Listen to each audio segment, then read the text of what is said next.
Hello students, कैसे हैं आप सभी। लास्ट क्लास हम सभी ने राउल्स लॉ को पढ़ा था और बहुत अच्छी तरीके से उसे समझ भी लिया था। आई होप आपको बहुत अच्छे से समझ में आ भी गया होगा।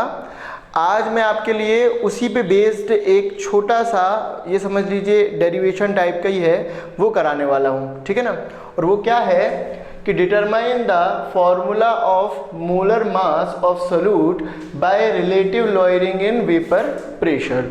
Relative lowering in vapour pressure का जो कंसेप्ट हमने पढ़ा है और उसी के बाद इसी के अंदर जो राउल्स लॉ का कंसेप्ट हमने पढ़ा है, इसी की हेल्प से मुझे मोलर मास का फॉर्मूला ड्राइव करना है। और किसके मोलर मास का फॉर्मूला ड्राइव करना है? सॉल्यूट के।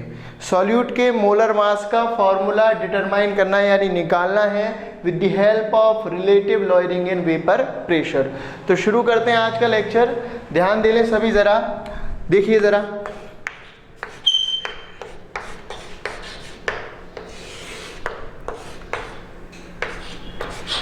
क्या यही relative lowering in vapour pressure है? P not A minus P A divided by P not a.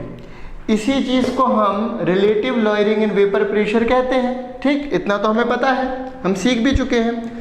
और with the help of Raoult's law मैंने आप लोगों के लिए लास्ट लेक्चर क्या निकलवाया था, याद कीजिए ज़रा। लास्ट जो इक्वेशन नंबर 4 निकला था राउल्स लॉ के अंदर, वो क्या निकला था? P not A minus P A divided by P not A is equal to कितना निकाला था हमने? X B. यही निकाला था ना। ये चीज़ क्या थी? Relative lowering in vapour pressure. और ये चीज़ क्या थी? Mole fraction of solute. ठीक है ना, मोल फ्रिक्शन ऑफ सॉल्यूट। याद है कि नहीं आपको? ये निकाला था ना हमने लास्ट लेक्चर में, राउल्स लॉ पढ़ा था जब, कि relative lowering of vapour pressure बराबर होता है मोल फ्रिक्शन ऑफ सॉल्यूट के। भाई जिनको नहीं पता है वो इससे पहले वाला लेक्चर जाके पढ़िए, समझ आ जाएगा ये चीज़ कहाँ से आई। ठीक है ना, लास्ट में यही निकला था हमारे पास। चलिए ठीक है, आगे बढ़ते हैं। एक्स बी क्या है बताइए ज़रा?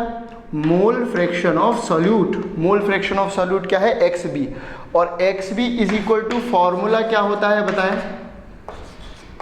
N B divided by N A plus N B. यही होता है ना, बोलो। मोल फ्रैक्शन जब मैंने आपके लिए पढ़ाया था तब ये वाला फॉर्मूला निकलवाया था ना, एक्स बी यानी mole fraction of solute is equal to N B यानी mole of solute divided by N A plus N B, total mole present in solution. याद है कि नहीं आपके लिए? एन ए मतलब क्या है? मोल ऑफ सॉल्वेंट। और एन बी मतलब क्या है? मोल ऑफ सॉल्यूट। ठीक है ना। तो सॉल्यूशन के अंदर टोटल मोल कितने होंगे? सॉल्वेंट के मोल प्लस सॉल्यूट के मोल, यानी Na प्लस Nb। और Nb किसके मोल है? मोल ऑफ सॉल्यूट। तो सॉल्यूट के मोल डिवाइडेड बाय टोटल मोल, इसी रेशियो को हम क्या बोलेंगे? मोल फ्रैक्शन ऑफ सॉल्यूट, यानी XB। ये चीज़ तो हमने पहले भी पढ़ी हुई है, याद होगा आपको। तो XB यानी मोल फ्रैक्शन ऑफ सॉल्यूट का ये फॉर्मूला होता है जो मैंने आपके लिए पहले भी निकलवाया है। अगर मैं XB का ये वाला जो वैल्यू है, अगर मैं यहाँ पे रख दूँ, इसे मैं इक्वेशन फर्स्ट ले लूँ और इसे इक्वेशन फर्स्ट लेकर XB इज इक्वल टू ये जो चीज़ है, इस फार्मूले को, XB के इस वैल्यू को मैं XB की जगह पे यहाँ पर इक्वेशन फर्स्ट में रख दूँ, तो देखिए क्या होगा। बाय इक्वेशन फर्स्ट से आगे बढ़ रहे हैं हम। P not A minus P A divided by P not A is equal to, X B की जगह पे क्या रख दें हम बताएं? N B divided by N A plus N B. यही चीज़ है ना, N B divided by N A plus N B. ये चीज़ हमने कहाँ से रख दी? एक्स बी की जगह पे रख दी भाई इक्वेशन फर्स्ट में, एक्स बी का ये वैल्यू। ठीक है, चलिए आगे बढ़ते हैं। अब मैंने एक कंडीशन आपके लिए बताई थी। कंडीशन क्या थी? Eight infinite dilution. ये कंडीशन हमने लास्ट लेक्चर में भी पढ़ी थी और मैंने आपके लिए बताया था कि इनफाइनाइट डाइल्यूशन का मतलब क्या होता है ना। बताइए क्या मतलब होता है इनफाइनाइट डाइल्यूशन का। इनफाइनाइट डाइल्यूशन का मतलब होता है जब सॉल्वेंट का अमाउंट बहुत ज़्यादा हो और उसके अंदर प्रेजेंट सॉल्यूट का अमाउंट बहुत कम हो, उसी को हम बोलते हैं इनफाइनाइट डाइल्यूशन की कंडीशन। किसको बोलते हैं इनफाइनाइट डाइल्यूशन की कंडीशन?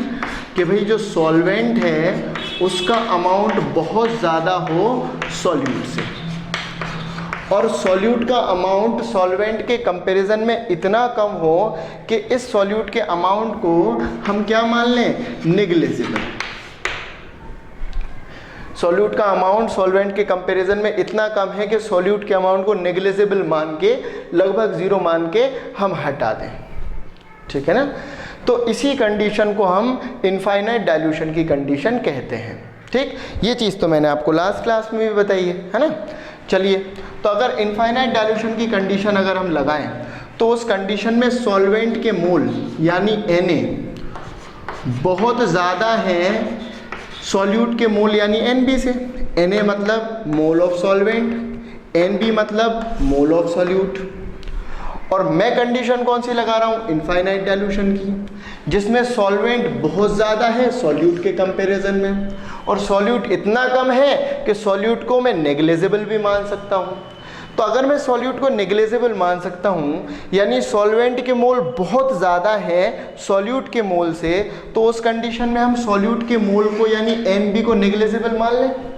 तो फार्मूला क्या आ जाएगा? देखिए ज़रा, Pa minus P naught A minus Pa divided by P naught A is equal to Nb divided by Na plus Nb। ठीक है। अब मैं सॉल्यूट को क्या मान रहा हूँ? सॉल्वेंट के कंपैरिजन में negligible.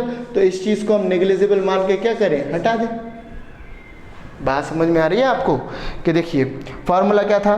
P naught A minus Pa divided by P naught A is equal to Nb divided by Na plus Nb। लेकिन Na के कंपैरिजन में Nb को मैं क्या मान रहा हूँ? नेग्लिजिबल।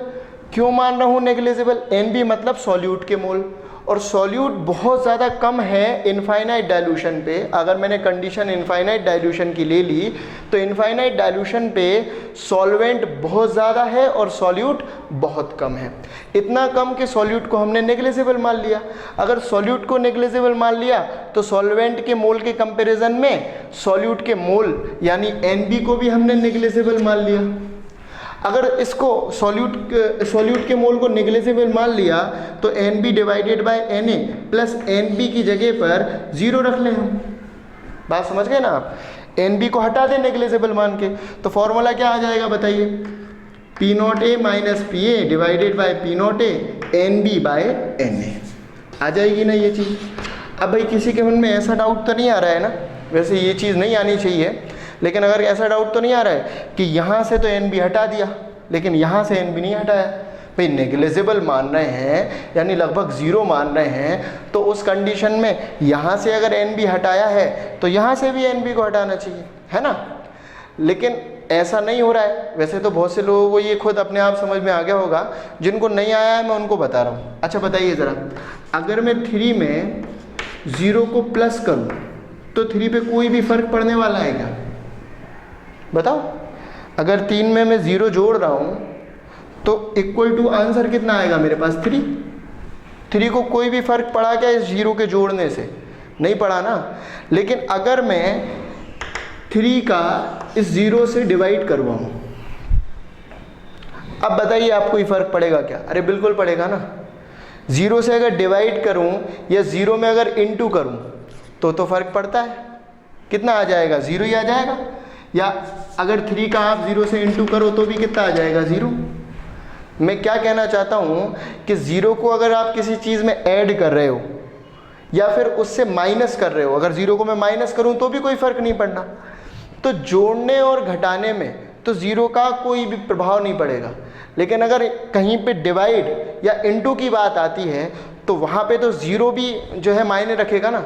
तो यहाँ पे आप देखिए, यहाँ पे यहाँ पे NB को मैं Na में ऐड कर रहा हूँ, यहाँ पे ऐडिंग हो रही है, तो ऐड करने में अगर इसको नेग्लिजिबल मान लूँ तो ऐड करने में इसका कोई भी फर्क नहीं पड़ेगा, तो यहाँ से इसको नेग्लिजिबल मान के हटा दिया।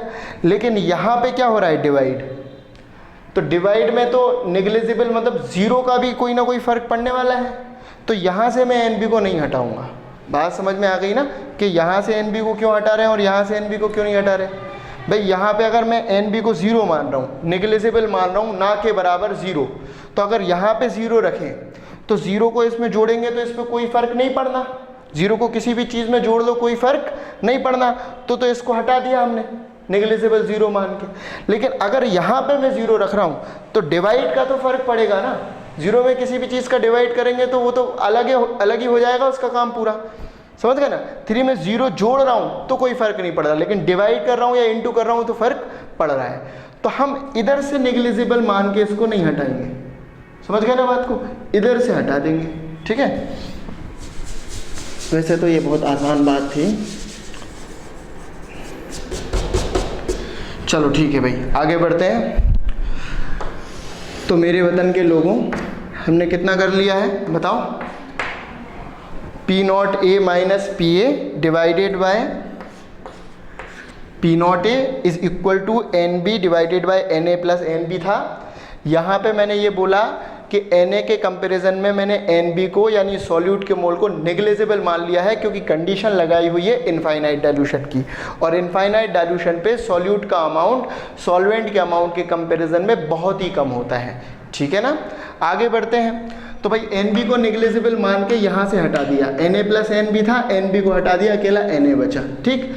इतना आप नोट करें ज़रा, आगे बढ़ते हैं फिर।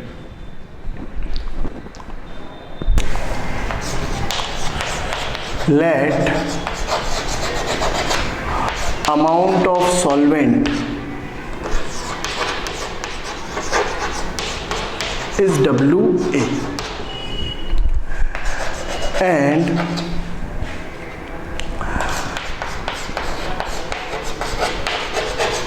molar mass of solvent is Ma। मैंने मान लिया कि सॉल्वेंट का जो अमाउंट है वो WA है और जो मोलर मास है वो कितना है, Ma। जितने के साथ भी मैंने A लगाया है तो वो सॉल्यूट के लिए रिप्रेजेंट किया गया है, समझ रहे ना। जैसे XA mole fraction of solvent है ना, सॉल्यूट नहीं सॉरी सॉल्वेंट, और WA amount of solvent, MA amount of molar mass of solvent, Na mole of solvent, है ना। तो देखिए अमाउंट ऑफ सॉल्वेंट कितना मान लिया हमने, WA, और मोलर मास ऑफ सॉल्वेंट कितना मान लिया, Ma, ठीक। अब बताइए मोल ऑफ सॉल्वेंट कैसे निकालेंगे, ये चीज़ तो हमने पहले भी सीखी हुई है। मोल ऑफ सॉल्वेंट जिसको हम Na से डिनोट करते हैं, मोल ऑफ सॉल्वेंट को किससे डिनोट करते हैं, हम Na से करते हैं ना। बताइए क्या तरीका है किसी भी चीज़ के मोल निकालने का, बहुत बार सीखा हुआ है हमने, पहले भी पढ़ा है, अमाउंट बाय मोलर मास, ऐसे ही निकाले जाते हैं ना भाई मोल किसी भी चीज़ के, कि उसके अमाउंट में डिवाइड कर देते हैं मोलर मास से। अमाउंट कितना है बताइए, WA डिवाइडेड बाय मोलर मास कितना मान लिया है, Ma, ठीक। तो ये तो आ गया मोल ऑफ सॉल्वेंट यानी Na is equal to WA divided by Ma, ठीक। आगे बढ़ते हैं। लिखा मैंने let amount of solute, let amount of solute is WB and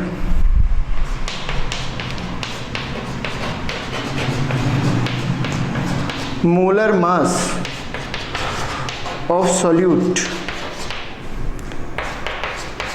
is MB। यहाँ पे मैंने सॉल्यूट का अमाउंट मान लिया WB और मोलर मास जो है सॉल्यूट का वो मान लिया MB, ठीक। तो बताइए ज़रा मोल of solute, mole of solute को किससे डिनोट करते हैं हम, NB से। फॉर्मूला तो आपको पता है, अमाउंट बाय मोलर मास, ठीक। मोल ऑफ सोल्यूट जिसको हम NB से शो करते हैं, और फॉर्मूला तो मोल निकालने का सेम ही है, अमाउंट बाय मोलर मास। तो NB यानी mole of solute is equal to amount, solute का अमाउंट, कितना मान लिया है हमने सोल्यूट का amount, WB divided by molar mass. तो मोलर मास सॉल्यूट का कितना मान लिया है हमने, amount WB divided by molar मास कितना मान लिया है, MB, ठीक। तो NB इज इक्वल टू ये आ गया और NA इज इक्वल टू ये आ गया। अभी मैंने लास्ट इक्वेशन जब मैंने इससे पहले ख़त्म किया था अभी, तो लास्ट क्या निकलवाया था बताओ ज़रा। मैंने उसको कोई इक्वेशन नहीं दिया था, 1 2 कोई भी इक्वेशन नहीं दिया था, लेकिन लास्ट अभी हमने इससे पहले ये करने से पहले यही निकाला था ना, P0A माइनस PA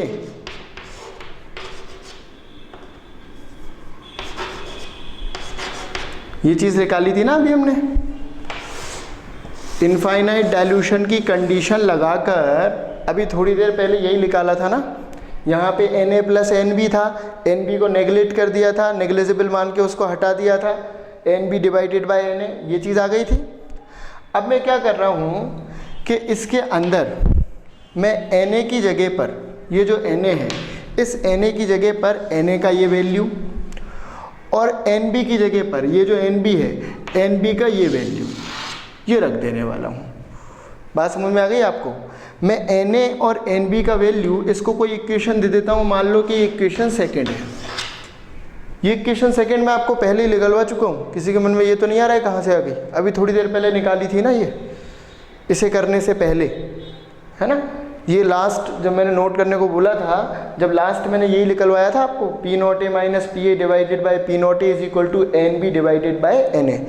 तो ये जो है इसको मैंने इक्वेशन सेकेंड मान लिया है, और इस इक्वेशन सेकेंड में मैं Na और NB, Na का वैल्यू और NB का ये वैल्यू इक्वेशन सेकेंड में यहाँ रखने वाला हूँ, ठीक। इतना नोट करो, फिर रखते हैं अपन। तो ये इक्वेशन सेकेंड है, और इस इक्वेशन सेकेंड में मैं NB की जगह पर NB का वैल्यू रख रहा हूँ। बताओ ज़रा NB इज इक्वल टू क्या है, WB बाय MB। देख लो ज़रा, NB की जगह NB का वैल्यू यही है ना, और Na की जगह पे रख रहा हूँ मैं Na का वैल्यू। Na की जगह पे रख लें हम WA डिवाइडेड बाय MA। ज़रा देख के बताइए मुझे, यही चीज़ है ना, क्यों। NB की जगह पे NB का वैल्यू और Na की जगह पर Na का वैल्यू। अब हमें पता है डिवाइड के डिवाइड में है तो पलट के कहाँ जाएगा, ऊपर जाएगा ना, बोलो। P0A minus PA divided by P0A, ठीक, इज इक्वल टू, ये चीज़ डिवाइड के डिवाइड में है, जो चीज़ डिवाइड के डिवाइड में होती है वो पलट के ऊपर जाती है, इतना मैथ तो आता है हमें। ये चीज़ डिवाइड के डिवाइड में है, पलट के ऊपर जाएगी, और जब पलट के ऊपर जाएगी तो किस में आ जाएगी बताओ, इनटू में आ जाएगी ना, WB बाय MB, और ये चीज़ पलट के ऊपर गई, MA ऊपर चला गया, डिवाइडेड बाय ये WA नीचे आ गया, ठीक। बोलो सही है, MA ऊपर और WA नीचे, पलटा ना ये, तो ये पलटा तो MA ऊपर और WA नीचे, और डिवाइड में थी तो डिवाइड की जगह किस में आ गई, इनटू में, ठीक। इतना कर लिया हमने। अब मुझे MB के लिए डिटरमाइन करना था फॉर्मूला। ये तो नहीं भूल गए ना कि किसके लिए फॉर्मूला डिटरमाइन करने निकले थे। सबसे शुरुआत में टॉपिक क्या लिखा हुआ था हमने, determine the formula for molar mass of solute. Molar mass of solute के लिए ही हम फॉर्मूला ड्राइव करने निकले थे। और MB क्या है बताओ ज़रा, MB क्या है, मोलर मास ऑफ सोल्यूट। इसी के लिए हमें फॉर्मूला निकालना था। तो अब मैं क्या करूं कि MB को उठा के इधर ला रहा हूं और इस चीज़ को उठा के MB की जगह पे ले जा रहा हूँ, दोनों की जगह इंटरचेंज कर रहा हूँ। MB को उठा के इधर और इस चीज़ को उठा के MB की जगह पर इधर। बात समझ में आ रही है? हमें मोलर मास निकालना था सॉल्यूट के लिए, ठीक है ना। तो सॉल्यूट का मोलर मास निकाल रहे हैं हम, इसके लिए फॉर्मूला निकाल रहे हैं। इसको उठा के इधर ला रहे हैं इसकी जगह पर, और इसको उठा के ले जा रहे हैं इसकी जगह पर। देखो ज़रा, MB is equal to WB divided by P0A minus PA divided by P0A into MA divided by WA। ठीक है, इतना हमने समझ लिया, इतना हमें समझ में आ गया अच्छी तरीके से। आगे बढ़ते हैं। अब बताइए, देखिए, इसको उठा के इधर ले आए हैं और इसको उठा के इधर ले गए हैं, दोनों की जगह अदली बदली करिए बस। ठीक, अब वही की वही चीज़, डिवाइड के डिवाइड में पलट के ऊपर जाएगी तो इनटू में आएगी। MB is equal to WB into MA upon WA। देखो, WB into MA upon WA, और ये चीज़ पलट के कहाँ जाएगी? ऊपर। पलट के ऊपर जाएगी तो इंटू में आएगी। P0A ऊपर डिवाइडेड बाय नीचे क्या आ जाएगा? P0A minus PA। ये फॉर्मूला आ गया MB के लिए। MB यानी क्या बताओ ज़रा? MB यानी molar mass of solute, solute का मोलर मास। ठीक है ना, MB यानी सॉल्यूट का मोलर मास, और इसी के लिए हमें फॉर्मूला ड्राइव करना था। कैसे ड्राइव किया? इसको उठा के इधर ले गए हैं और इसको उठा के इधर ले आए हैं, ये आ गया। ठीक है, अब ये पलट के ऊपर पहुंचा रहा हूँ, तो पलट के ऊपर पहुंचा रहा हूँ तो किस में आएगा? इनटू में आएगा। तो जब पलट के ऊपर पहुंचाएंगे तो P0A ऊपर और ये चीज़ नीचे, और जब ऊपर पहुंची तो किस में आ गई? इनटू में। तो क्या आ गया? देखो, WB, ये चीज़ तो पलट के इधर आ गई, into MA divided by WA into ये चीज़ जो पलट के ऊपर आई है, ये ऊपर और ये नीचे। तो ये फार्मूला बन गया हमारे पास, किसके लिए? मोलर मास ऑफ सॉल्यूट के लिए। अब मान लीजिए कि आप लोगों के लिए डायरेक्ट जो है relative lawyering and vapour pressure, यानी ये चीज़ दी जाए डायरेक्ट, ठीक है ना, और ये बाकी की चीज़ें भी आपको पता हो, तो फिर तो आपको इस फॉर्मूले पे भी पहुंचने की ज़रूरत नहीं है। यहीं इसका वैल्यू रखें, इनका वैल्यू रखें और MB निकाल लें। और MB के अलावा और कुछ भी पूछा जाए, मान लो ये पूछ लिया जाए, बाकी ये इन चारों का डेटा दे दे आपको, ये दे दे, ये दे दे, ये भी दे दे और ये भी दे दे, और WB पूछ ले, तो आप इस फार्मूले की हेल्प से निकाल सकते हो। और अगर अलग अलग करके दे तो ये सीधा फार्मूला हमारे पास है ही सही, इस तरीके से भी हम निकाल सकते हैं। ठीक है, तो बहुत आसान तरीके से हम मोलर मास ऑफ सॉल्यूट के लिए फॉर्मूला निकाल रहे हैं। ठीक है ना, एक साल ये डेरिवेशन हमारे बोर्ड में पूछा जा चुका है ना। ठीक है, तो इतना नोट करें आप। तो स्टूडेंट्स, आज हमने राउल्स लॉ और जो रिलेटिव लॉयरिंग इन वेपर प्रेशर पढ़ा था, उसकी हेल्प से मोलर मास ऑफ सॉल्यूट के लिए डेरिवेशन निकाल लिया। ठीक है ना, आई होप आपको अच्छी तरीके से समझ में आया होगा। ये एक बहुत इंपॉर्टेंट डेरिवेशन है, एक बार हमारे बोर्ड में भी पूछा जा चुका है, तो आपके लिए बहुत अच्छी तरीके से इसे तैयार करना है। कोई भी बात समझ में नहीं आए, आपको कमेंट बॉक्स में कमेंट करके मुझसे पूछ लेना है। आज के लिए हम इतना ही पढ़ने वाले हैं। Thank you.